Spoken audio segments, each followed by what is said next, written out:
Dia rasa benar-benar kecewa dan sedih. Kenapakah wujud orang-orang dan seperti manusia yang seperti ini? Tetapi tahukah kita, saya sangat suka ingin mengambil satu komentar yang dibuat oleh Madam Karen Armstrong. Apabila orang bertanya dalam satu seminar dan bertanya bagaimanakah yang berlaku di barat pada hari ini, yang mereka panggil sebagai orang-orang yang tidak faham, lantas mereka panggil sebagai Islamophobia. Ketakutan yang diberikan secara melampau sehingga orang takut kepada orang-orang yang berhijab. Orang takut pada orang yang memakai berjanggut. Orang takut kalau namanya adalah Islam. Dan orang bertanya kepada Madam Karen Armstrong, seorang yang sentiasa dan selalu membuat comparative religion, perbandingan agama ini. Dan sekali lagi orang bertanya pada beliau bagaimana bila berlaku September 11 dan kemudian segala macam bentuk cambah pemikiran yang terpapar, yang kemudian semuanya itu merimaskan umat Islam. Apa jawaban beliau? Beliau telah menjawab dalam satu bahasa yang sangat indah untuk direnung, terutama pada saat para kontijen yang berarah dengan penuh semangat, dengan pakaian yang begitu gemilang, memaparkan syiar yang begitu indah, dengan lenggok dan semangat dan selawat yang kita junjungkan dan yang kita panjatkan demi nak dapat redha Allah Subhanahu wa taala. Apa kata Madam Karen Armstrong? Dia kata apa?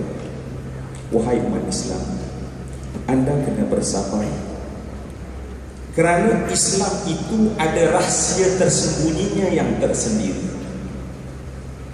Seandainya kalian bersama dengan saya dan pergi ke sejarah lampau, pergi ke Baghdad satu masa lampau, beliau telah bawa bagaimana untuk pergi ke Baghdad satu masa lampau. Apa yang ada di Baghdad? Di Baghdad, apabila golongan yang dipanggil sebagai golongan Tartar daripada Mongol, yang sepet matanya, yang rendah tubuh badannya, tetapi sangat pakar dan pintar dalam peperangan, sangat pandai untuk mereka itu memanah. Seandainya mereka mengeluarkan anak panah dan digunakan pada busur, anda jangan terbatuk, kerana dia boleh lepaskan panah tersebut dan tepat kena pada dahi. Dan gerombolan Tartar ini telah datang dan menyerbu Baghdad pada ketika itu. Dan diceritakan pada hari itu 2 juta kepala umat Islam menjadi bukit di satu kawasan, dihimpunkan. Darah merah mengalir di mana-mana. Ulama dibongkar dan disongkar kitab-kitab mereka dan kemudian diambil dan dicampak dalam sungai-sungai pada ketika itu, sehingga dikatakan bahawa sungai yang biasa mengalir dalam bentuk yang sangat jernih tetapi telah bertukar menjadi hitam kerana kembangnya dakwah daripada tulisan para ulama yang lama. Kerana Armstrong kata, bersamalah pada hari itu, duduklah di celah-celah kuda yang datang daripada Mongol yang sedang menyerbu pada ketika itu, yang menghayun pedang mereka, yang mencincang umat Islam.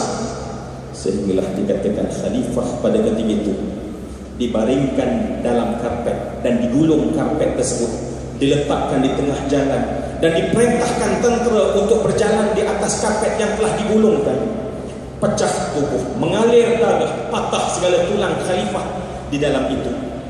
Maka Madam Karen Armstrong dikatakan, andai anda duduk pada hari itu, anda akan katakan bahawa hari ini adalah hari kiamat untuk umat Islam. Hari ini, hari itu, hari darah yang tumpah begitu banyak, kepala yang dikumpulkan di satu bukit, dan seluruh kitab, tulisan dan karangan ulama telah dimusnah, dibakar dan dicampakkan dalam sungai. Islam telah tumpas pada hari ini. Tetapi dia kata, tolong pergi kepada 3 generasi kemudian, pergi bersama dengan sejarah pada 3 generasi kemudian. Kemudian daripada generasi yang menakluki dan menjarah, membunuh dan melakukan penyiksaan yang sangat fatal,